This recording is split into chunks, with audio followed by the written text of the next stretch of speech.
Welcome to EDGEcast, the series where we show you tips, tricks, and best practices when using Solid Edge.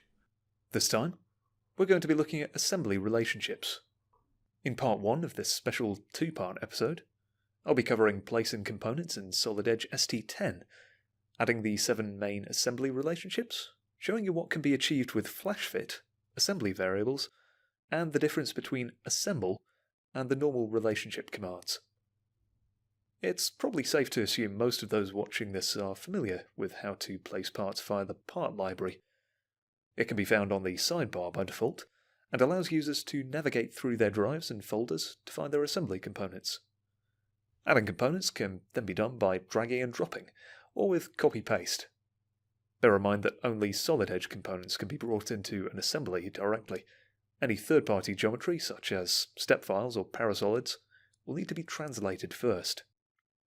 If you already have the components in place, then you can drag additional instances from the parts library, but you can also create new instances by left-clicking and dragging them from the assembly tree. Finally, you can just select Copy and Paste with Ctrl-C and Ctrl-V. To change how the components and folders in your parts library are displayed, right-click in an area of white space in the library, select View, and then change between the normal Windows Explorer file viewing options. There are other options that change the behavior of components when they're dragged in from the part library. For example, you can choose to place all items as grounded, which I don't recommend, by unchecking the Maintain Relationships option. You can also create new folders, view icons instead of details, display placed parts as simplified, place subassemblies with a certain Open As option set, and show component reference planes or coordinate systems by default when they're brought into the assembly. There'll be more on why you might want to do that in the second part of this episode. Here's an empty assembly, and let's say I need to place a specific subassembly with a known configuration active. First of all, I'll pin out my parts library so that it doesn't automatically disappear to save screen space. Now, this folder has hundreds of files in it, so I'm going to show only assemblies by right-clicking in the white space and choosing File Types. Parts, sheet metal, and weldment documents can go away for now. Let's get that subassembly, but first, I'll change how my subassemblies are brought into the top-level assembly. If I right-click and choose the Display Configurations and Display As settings, then that'll change software behavior to display what I want. How do I know that's worked? Here's how. I'll drag the subassembly in, and I'm given a menu with my list of configurations that are saved for this subassembly. Let's go for Hidden Bolts.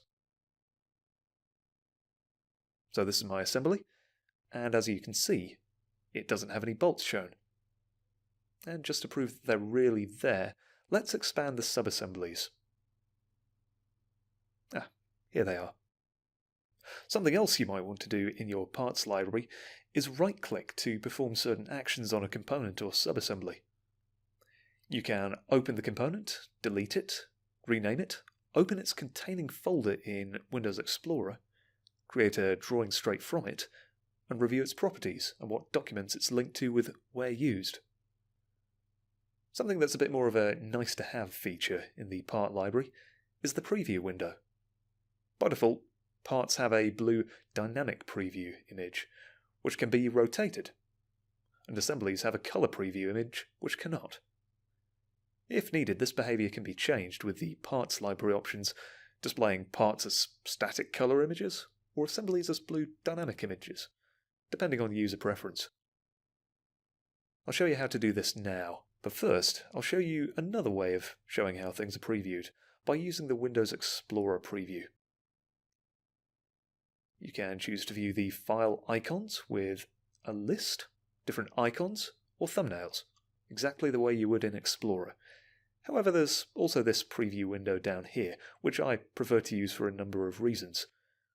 Reason number 1, by default, the part preview window is interactive. As I said, you can left-click and rotate the image, zoom in with the scroll wheel, and shift middle mouse to pan the image back and forth. The blue colour, by the way, is the colour management setting for active solid geometry. Now, assemblies by default don't do this. Instead, they show a bitmap image of how they looked when you saved them last. And as you can probably tell, I'm unable to move or zoom in on this image. I can change this if I want to by right-clicking in whitespace, going to Preview, and then changing the preview image type. Let's change Assembly Preview type to Interactive. There we go. I can zoom, pan, and rotate this image. Preview should reset after you select something else, so don't worry about getting lost. Just unselect and reselect your components. Just bear in mind that when you place your first component, it'll be grounded at the assembly origin point by default. This is to give an anchor point for everything else to be related to. I would recommend, bearing that in mind, that you add the largest component in your assembly first, as opposed to, say, an M6 bolt. Otherwise, removing that bolt would cause the whole assembly to be under-constrained. All additional components will be positioned with relationships, of which flash fit is the most useful. This is because it can be used to mate, planar align, and axially align components without switching to a new command. As a general rule, 3 relationships will fully constrain a component in 3D space by locking 6 degrees of freedom about a point of reference. There are many types of assembly relationship to choose from in this drop-down list, and also on the Relate section of the command bar. I'll cover half the relationships now, and half in the second episode. 90% of the time you're probably going to be using flash fit in Solid Edge, which is started by default when you bring a component into the assembly, with at least one existing part in it. Because it's such a versatile tool, flash fit has its own keypoint filtering, because in a complex model, it might be too easy to select the wrong face or key point. Select the Options command within any Relate command, and you'll see this menu. Toggle the relevant elements on and off to make your face or edge selection easier. The relationship type placed will depend on the faces, axes, or key points initially selected. What this means in practice is that you can create mates, planar aligns, or axial alignments with just one command, making flash fit the Swiss Army knife of assembly relationships. Extremely useful, but not for every job. Sometimes relationships can return 2 positions, and Solid Edge might accidentally choose the wrong one.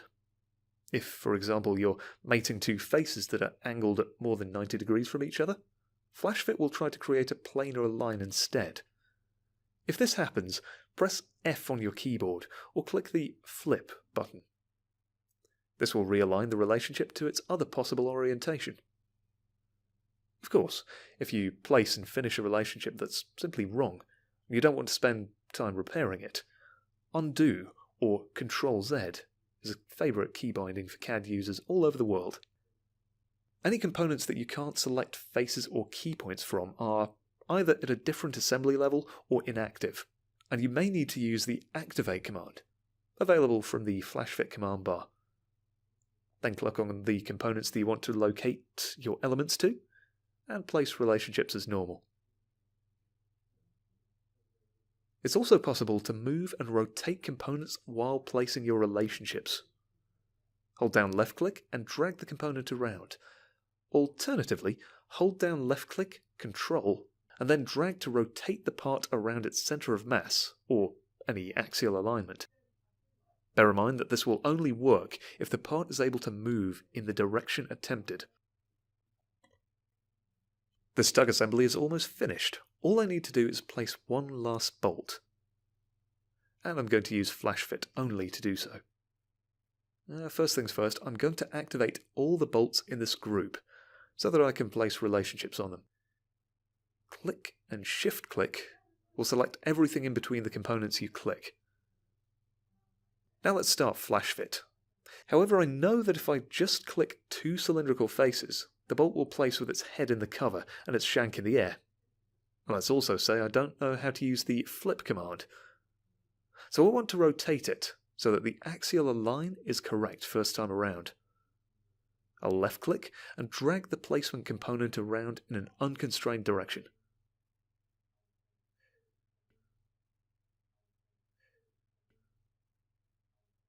And then Control-click and drag to rotate it to an orientation a bit more like this. Now the axial align solution, which will provide minimal part movement, will be the correct one. Now here's a tip for anyone trying to place bolts quickly. If you select a bolt's circular edge, and then a circular edge on the face of the hole that you're trying to place, the two edges will become concentric on the same face and have their relative rotation locked.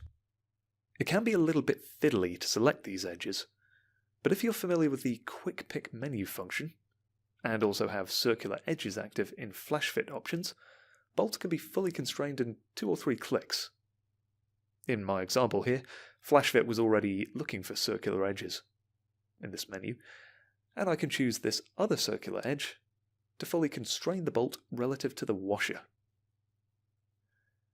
Now I'm going to cover the other relationship types, starting with mate, which moves 2 flat faces to be parallel and facing each other.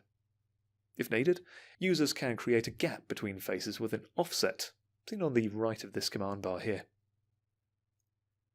Very similar to the mate is the planar align. The difference is that the selected flat faces move to face the same way in a planar align, whereas they move to face opposite directions in a mate. Both of these can be created with flash fit, and if the wrong one is created, flip turns one into the other. Offsets can be added to a planar align as well. So offsets are what you use to create fixed gaps in the model, but there's more to it than that. There are 3 types of offset available. By default, offsets are 0 value and fixed, bringing 2 faces together. You also have the ability to make floating and ranged offsets. Float is an offset with an infinitely variable distance, used more for positioning than control of movement. And range can provide virtual end stops for a component moving in a linear fashion.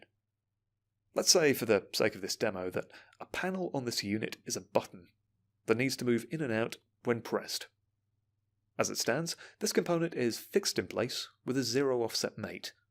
But I'm going to change that, let's say, to 10 mm, so there's a gap between it and the rest of the assembly. It's still fixed in place. But now I want to change the model so that the button is free to move in the direction I just moved it. The simplest way of doing that is with a floating offset. If I change my offset type to floating and drag the panel, it's free to drag in and out, constrained by its other relationships. But I'm not happy with this. I want this part to move between limits, so that means changing the offset type to range, like this. And there we have it.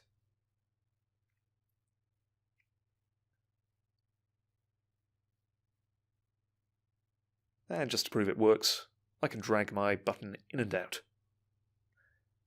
Axial align moves one axis to be in the same alignment as another axis. Now, most of the time this means it's used to align holes, although it can be used to bring 2 parts straight edges into alignment, creating a very simple hinge-type relationship. There is no offset for obvious reasons, but instead there's an option to lock or unlock part rotation about this axis. This is easy enough to change after placement. Just as with many other commands, with Axial Align, the flip command is available immediately after you've placed it, or while editing an existing one, as the axes may align in the wrong orientation. However, this only works if the resulting move would not clash with existing relationships, so just bear in mind what relationships already exist. Here's another example assembly with a bolt that needs placing, but I'm not going to mess around with rotating parts first. I just want to align the part quickly. Choose Axial Align, then select the first face and the second. Now, because the 2 faces were closest to this alignment originally, that's the one that's been placed. But not to worry, a quick flip command, well, I prefer to use the F key on my keyboard, will sort it out. A slight display issue there. This shows why it's so important to keep your graphics drivers up to date, or this is the sort of thing you're likely to see. The angle relationship is unusual, as it's one of the few relationships that needs 3 elements to be selected, not 2. You need to select the first face to create the angle from, a face to create the angle to, and then a third face on which the angle measurement will lie. It's probably easier to demonstrate this than to explain it. So here's our old valve assembly from the ST10 training folder, and I've unlocked the valve ball rotation so that it can move in 360 degrees. There we go. That is exactly what I don't want. I want it to be restricted to a 90-degree arc. That means two things: an angular relationship and a range from 0 to 90. Let's get started by choosing a plane to take the measurement to, and then something to measure from. In this example, the order of selection doesn't really matter for the first two faces or edges, but the third one is very important. This is the plane where we want to draw the measurement. Which in most cases is a flat face perpendicular to both the angled faces. The top of this component will do for that, and that's restricted the component movement. But I want to change the angle slightly. No worries, I'll just go back and edit the angle. If you like, you can also change how the angle is measured based on 8 different angle methods. I want the valve to have its range locked between this orientation and 90 degrees, which is already keyed in as a value, in the counterclockwise direction. So I'll change the angle type again to show the orientations I want to move between. Left click to finish. And then let's inspect it with the drag command, which will only allow the handle to move in this 90-degree arc. Path relationships, just like angle relationships, can't be placed with flash fit. Rather, they depend on one axis or key point following a continuous path, which may be a sketch or the profile for a slot. This is placed with floating as a default offset, and it allows the follower to move along the full length of the path. Alternatively, a fixed offset would halt the follower at a set point along it. Here's a good example. I need this pin to follow a slot on the table, so a path relationship is my best option. I'll select the follower first. I have an axis that's easier to select than a key point, and my slot path shows up when I float my mouse over the slot itself. Left click to select, and I'll also make sure the pin sits neatly on the table surface with flash fit, and right click to finish. Now when I drag this pin, it shows that it can sit only in this slot. So that's with a floating offset. A fixed offset looks like this. I'll change from floating to fixed. You'll notice there's no range option for a path relationship. And a red arrow will show where Solid Edge considers to be the start of the path. Type in a value and hit Enter to set a distance along the path. Sometimes users may need to move components as a group, even though they aren't a subassembly or even constrained to each other. Typically this is used when working with imported assemblies, as imported parts are normally all unconstrained. Rigid sets can be used to group components so that they can be dragged and constrained as one unit, at least until the rigid set is dismissed. Here's a coffee pot assembly I imported. It was originally a step file, as all the components are grounded. I know the strainer body and the lid will never need to move relative to each other. I don't want to remake any relationships, and I don't want to transfer them to a subassembly. So I'll just save myself some time. Before I begin, I think I'll remove my currently applied relationships. There's a better way of doing this, but I'll cover that in episode 2. I'll choose all the parts to be added to my rigid set, then start the command. As you can see here, there's an option to suppress, delete, or ignore any relationships shared between parts, but there aren't any, so I'll go ahead and accept this input. And if I drag one part up and down, like this, the other members of the rigid set will follow suit. Just as in the part environment, whenever you add a relationship to the assembly, it'll appear as a variable in the Variables table. This can be found under the Tools tab. Each relationship which can have an offset assigned is stored under this table, and their values can be driven from here as well. This is achieved with either a formula or with a variable rule, accessible when you right-click a variable name in the table. Variable limits come in two kinds: a discrete list and a minimum and maximum limit. A discrete list is where the user defines the only values that the offset can have, by entering numbers separated by a semicolon in this box here. A min-max limit allows a combination of two rules and two values to define a range of values the offset can have. Rules in the minimum limit menu are greater than or equal to, greater than, and none. And the rules in the maximum limit menu are less than or equal to, less than, and none. Finally, the limit values can be either a static number or the value of another variable in the table. This could allow for some potentially rather creative assembly design intent.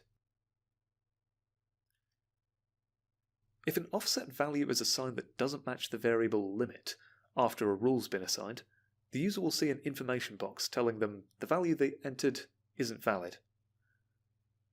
These limits are made more clear if you have a discrete list of values, as a drop-down list appears for the offset value when editing the relationship directly. As I already have an example assembly with a fixed relationship, I think I'll reuse the valve assembly. Reuse geometry whenever you can, folks. It's a good idea. I've got a relationship that stops my valve from exceeding a 90-degree arc, but what if I want to limit the possible angle values? First of all, I'll need to remove this range, as ranged values and discrete values can't work together. Some of you may also have noticed that I've renamed the relationship, and there's a very good reason for that. I'll turn this angle back into a fixed offset relationship, then go to my Tools tab, and then to the Variable table. And hopefully you can see why I renamed the relationship. It's much easier to find now. I'm going to right-click it, then go to my Rule Editor. I could choose a mathematical formula or an external link to an Excel spreadsheet cell, but instead I want a value limit of 30-degree increments. So let's add them. And it helps if you can type correctly when doing this. You'll notice after adding a discrete value rule instead of a range, that drag doesn't really work here. I could either choose my values from the variable table, or edit the value in the angle directly. The main difference being that I can't type a number anymore. I can only select the angle from a drop-down list with the values I added earlier. I'll hit enter once I've selected a value, and you can see the position of the valve updates. These offsets we're adding can be displayed if you try to edit the relationship, but only if the option Show All Dimensions is active in the Flash Fit options. So that could be useful if you want to debug someone else's assembly and find out what offsets are present.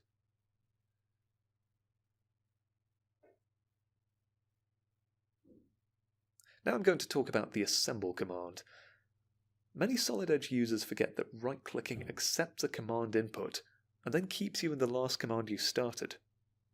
With that in mind, an alternative to selecting individual relationship commands from the Assemble menu is to start one command that contains all of them, then change relationship type on the fly.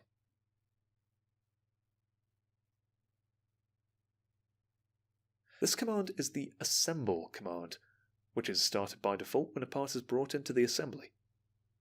Assemble starts with a Flash Fit command as active by default, but then allows other relationships to be selected from its drop-down menu, whereas selecting a Make command directly would need you to end this command with the Escape key before a new relationship type can be attempted.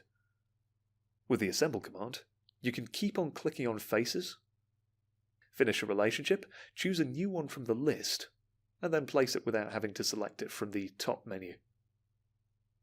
As a result, it's the favoured command for users who prefer to bring parts into their assembly and then relate them to each other, a technique known as bottom-up modelling. That's all we have time for in this episode. There are still some tools I need to share with you, but in summary, we've covered the main methods of bringing parts into an assembly, the simplest relationship types, how to apply and edit offsets, and the best practices when positioning parts. Thank you very much for watching, And if you have any questions or topics you'd like us to cover, please either leave a comment below or send them to us by email at support@cuttingedge.co.uk. And be sure to tune in to watch the next episode of EDGEcast, when we'll be talking about the more exotic relationship types and some assembly troubleshooting tools.